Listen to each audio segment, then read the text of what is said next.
नमस्कार, one India Hindi में आपका स्वागत है। भारत चीन के बीच तनाव जारी है। विपक्षी पार्टियां सरकार से इस मसले पर संसद में चर्चा कराए जाने की मांग कर रही हैं। इस बीच रक्षा मंत्री राजनाथ सिंह आज पूर्वी लद्दाख में वास्तविक नियंत्रण रेखा यानी कि एलएसी के पास जारी गतिरोध को लेकर आज लोकसभा में बयान देंगे। गौरतलब है कि पूर्वी लद्दाख में कई महीनों से चीन के साथ तनाव जारी है। दोनों देशों की सेनाएं आमने सामने हैं। कई दौर की वार्ता होने के बावजूद स्थिति जस की तस बनी हुई है। विपक्ष सरकार पर दबाव बनाए हुए है कि सरकार इस मुद्दे पर आधिकारिक बयान दे। इसे देखते हुए रक्षा मंत्री राजनाथ सिंह आज 3 बजे लद्दाख में सीमा पर हालात के बारे में देश को अवगत कराएंगे।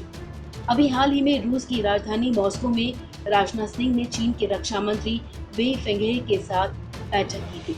बैठक में तय हुआ था कि दोनों देश आपसी बातचीत से सीमा विवाद का मुद्दा सुलझाएंगे, लेकिन इस पर फैसला नहीं हो सका कि दोनों देशों की सेनाएं कब पीछे हटेंगी।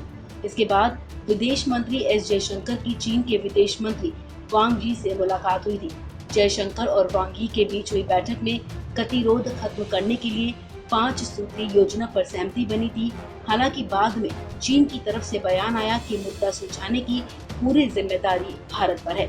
भारत ने भी ये साफ कर दिया कि चीन जब तक सीमा पर यथास्थिति बरकरार नहीं करता है, तब तक उसके साथ व्यापारिक रिश्ते सामान्य नहीं होंगे। आपको बता दें कि लोकसभा में कांग्रेस नेता अधीर रंजन चौधरी ने भारत चीन सीमा पर तनाव के मुद्दे को उठाने की कोशिश की, लेकिन स्पीकर ने उनसे इस मसले को कार्य मंत्रणा समिति यानी कि बीएसी की बैठक में उठाने को कहा। लोकसभा अध्यक्ष ओम बिरला ने कहा कि ये संवेदनशील मुद्दा है और इसे गंभीरता के साथ उठाया जाना चाहिए। इस विषय को बीएससी में रखें।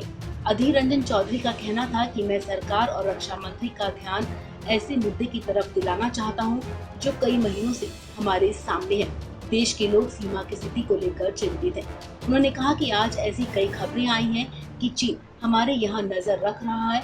उन्होंने कहा कि हम इस विषय पर चर्चा कराने की मांग करते हैं। आपको बता दें कि पूर्वी लद्दाख में एलएसी के पास दोनों देशों के सैनिकों के बीच लंबे समय से तनाव बना हुआ है और दोनों ओर से सैन्य और कूटनीतिक स्तर पर स्थिति को सामान्य करने की कोशिश की जा रही है। खास बात यह है कि 1975 के बाद सीमा पर भारत और चीन के सैनिकों के बीच इस तरह से पहली बार फायरिंग हुई। सरकारी सूत्रों ने इस बात की पुष्टि की है कि भारतीय और चीनी सैनिकों के बीच गोलीबारी की घटना पूर्वी लद्दाख सेक्टर में एलएसी से सटे इलाके में हुई है। हालांकि सूत्रों ने दावा किया है कि स्थिति फिलहाल काबू में है। इन सभी मुद्दों पर विपक्ष सरकार से जवाब चाहता है। इसे देखते हुए आज रक्षा मंत्री राजनाथ सिंह का बयान काफी अहम होगा। इस खबर में फिलहाल इतना ही। तमाम अपडेट्स के लिए आप बने रहिए वन इंडिया हिंदी के साथ।